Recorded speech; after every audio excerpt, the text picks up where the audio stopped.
should I go ahead and purchase that SpeakerCon 2020 ticket?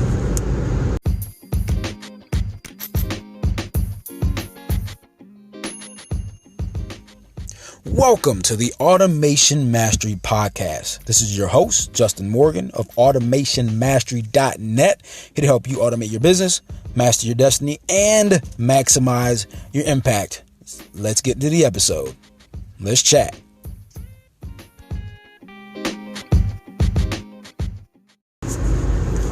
Hey y'all, following up from SpeakerCon 19, just attended this past weekend, the 1st and 2nd of November, and I'm here to give you my raw review of this event.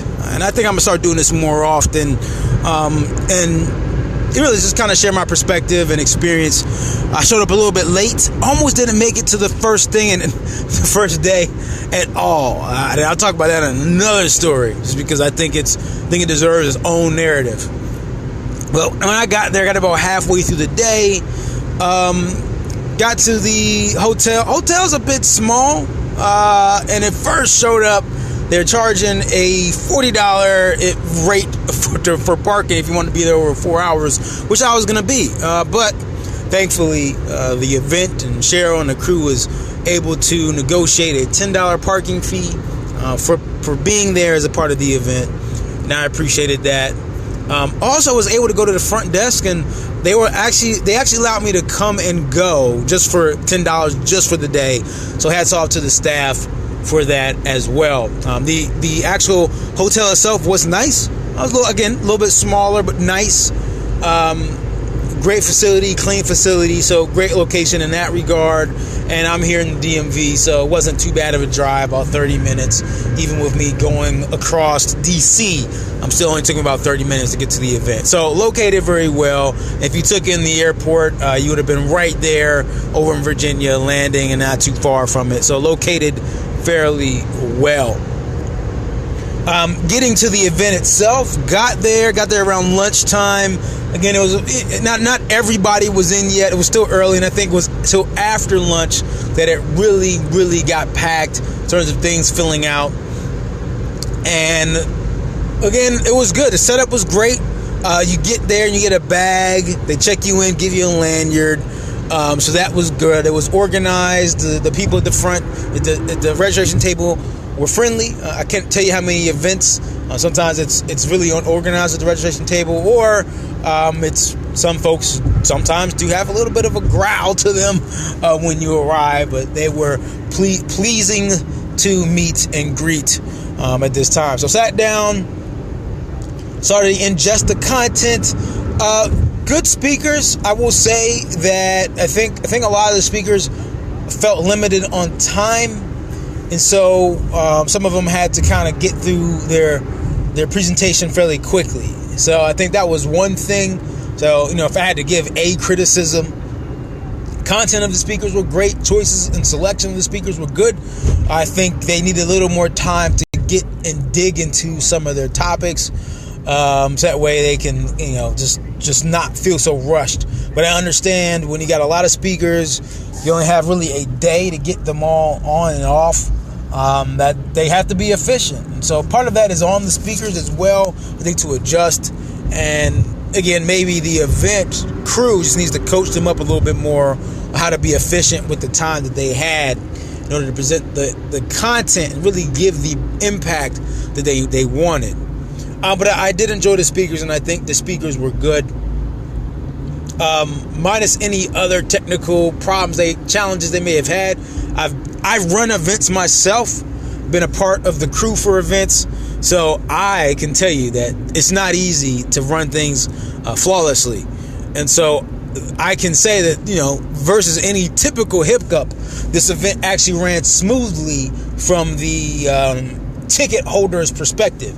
I know that when you are the one running the event, that a million things go wrong that nobody ever knows about.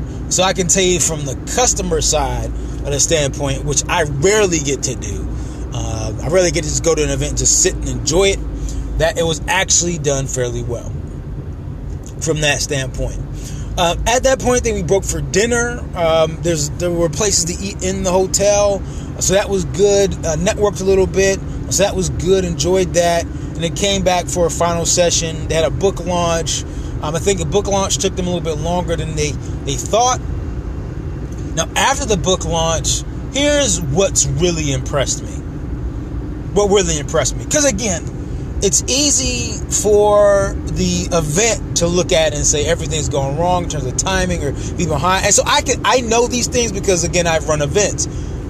So I think the book signing took them longer than they thought. But then after the book signing, they're supposed to do something with Cheryl, again, the one running the event. And they did an audible, and I know they did, right? I know this was not planned. We sat down, and she gave us a chance. She sat down, and she just got raw with us. Started to talk about experiences, answer questions, and I won't go into some of the things he talked about because it was that valuable, and I think you needed to be there to truly appreciate it. And I've always been a fan of Cheryl Wood. I think Cheryl Wood's amazing, and Cheryl, if you ever get to listen to this, what you do is truly amazing, and all that you say, I truly believe is true about you in terms of you being somebody of integrity, somebody who keeps their word, somebody who's really, really dedicated to a result, an authentic result. Because it was in that moment, with that audible, that shift, and they could have just said, all right, we're just going to just cut this part out, it's late, or we're still going to try to just force and just kind of fast forward through the initial plan. But no, Cheryl sat down in front of us. It wasn't everybody there because it was late. And she just got raw and open with us. And I appreciate it for two reasons. One, it just added to that transparency piece, right? And just let us know that she's a human being. It just gave us another chance to connect with her. And then two, the value she was able to give in that moment surpassed any practice speech, presentation, anything I had heard, at least from Cheryl, at this point in time. Because I've heard her speak a few times. Just a few. Only a few. Right? And I say that jokingly because I've heard her speak quite a bit. But it far surpassed anything that she could have said that would have been rehearsed. And so the value of that event by itself, I think if I wanted to say I got my money's worth, would have been in that session. The session that, again, may not have been planned or rehearsed.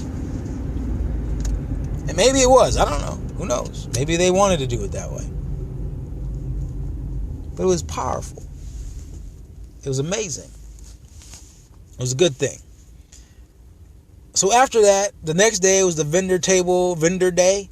And I like how they did it. I'd say that, again, I think they were limited with the space that they had, but the vision was on point. Because they had the vendor tables in there, and they had a speaking contest and other things going on. And they did a good job of encouraging people to come by the tables and come in. And a lot of times you go to events and the vending is kind of an afterthought to the rest of the event. It's never given its own time. And at first, I have to be honest, I thought it wouldn't work. I thought people would just go to sleep. They never show up, never come by. But that wasn't the case. There was a lot of traffic. I think if they had a bigger space, it would be great because it would give us as vendors more room to set up. We were a little bit limited in that regard, but it didn't take away from the experience and the chance to meet people. They had a speaking contest. They had some speakers go up and compete. I thought that was really, really a lot of fun.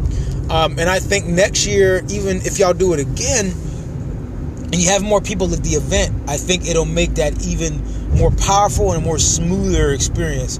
I think it was good on its own as it is, as the first time doing it, right?